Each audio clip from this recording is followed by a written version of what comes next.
Hey, what's going on, everyone? Astrologer Eric Rosen for Viking Rising Astrology. This is your daily horoscope for Thursday, August 29, 2024.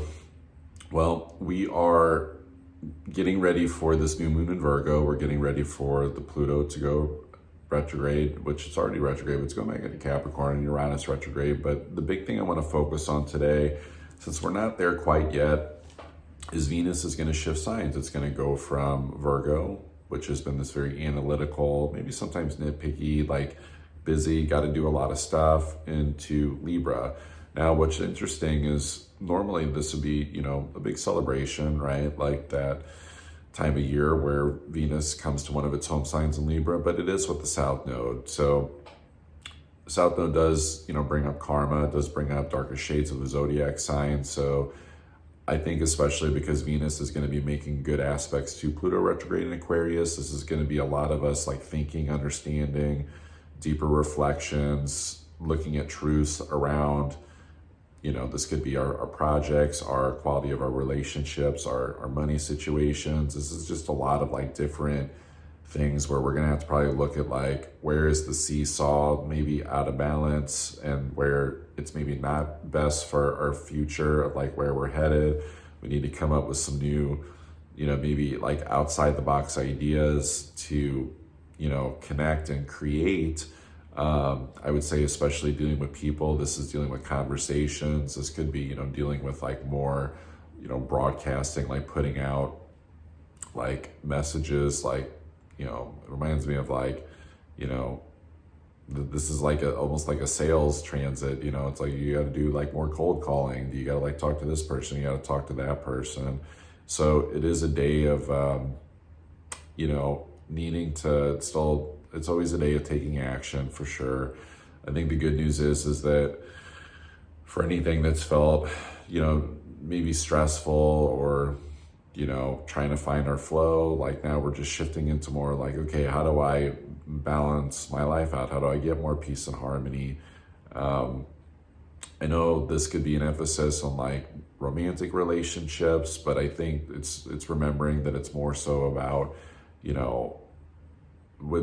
immediately it's going to be more about like your relationships in general, and also just like people that not just necessarily people you're in deeper partnership with. This could be, like customers that you serve. This could be, the people that you meet in day-to-day life. So it's like, try to keep things positive, quality conversations, but also like let the reflections like happen where I'd say it, but it feels like you're like eating shit and you're not getting like the solutions that like maybe that you want, and that there's a karmic element in there. And so it's looking more so at like what needs to be released, remembering like Pluto deals with death. And so with Venus and Libra, it's like, I want to create and feel artistic. But with the South Node, it's like there's a piece missing. It's like the artist ran out of red, and the red is missing in the portrait. And so it's like we have to almost like supercharge that energy within ourselves, like at a soul level, and like find a way to like dig deep and find out like what is that shift.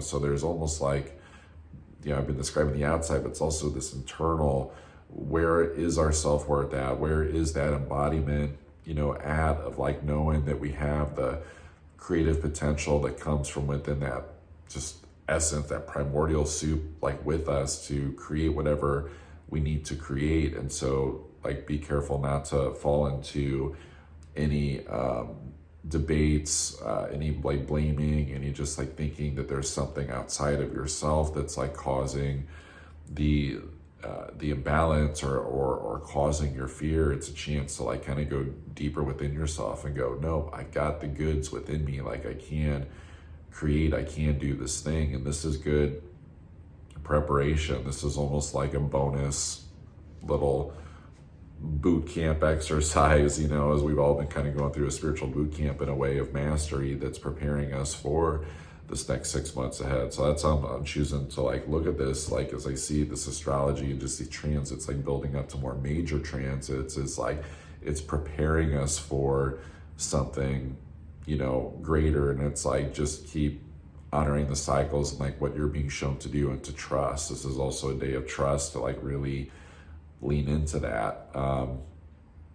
And some of it may deal with, how to, it's like looking at how did I deal with things in the past, or how do I like to deal with things when I'm comfortable. But it's like more so like seeing those emotions, but then more so going, okay, I see how I would maybe want to do it, but now how do I show up in my newness and my purification and like make changes of the being Virgo season still, and go like in this different, direction of things. And of course, that'll become more clear with the new moon that's coming, but at least like we can start to like get on the horse a little bit and get our head on straight, especially if anyone's felt like they've been running around like a headless horseman a little bit, trying to get stuff done with Venus and Virgo. So let's see what card wise we got today. And by the way, for those of you that catch this ahead of time, I will be putting out your September horoscope for your sun and rising signs and cover the new moon and full moon energies. But then if you want to learn about the bigger thing, like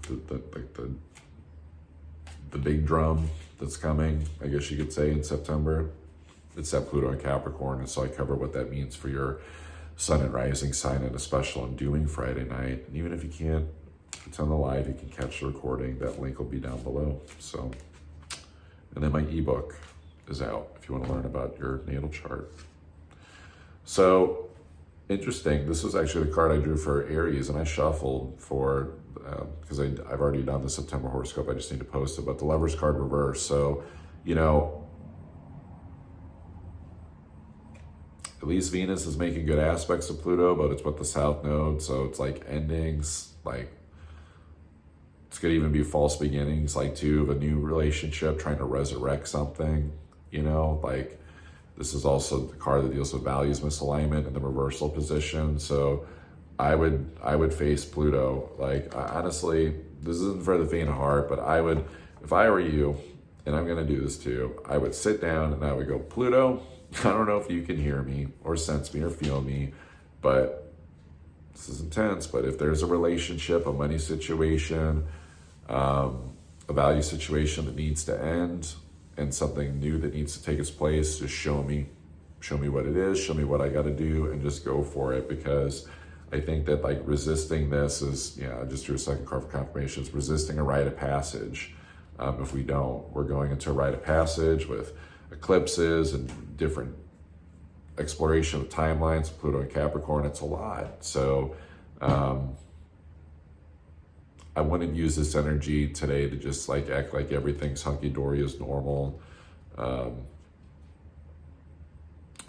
to just like brush like fears or calls for transformation aside.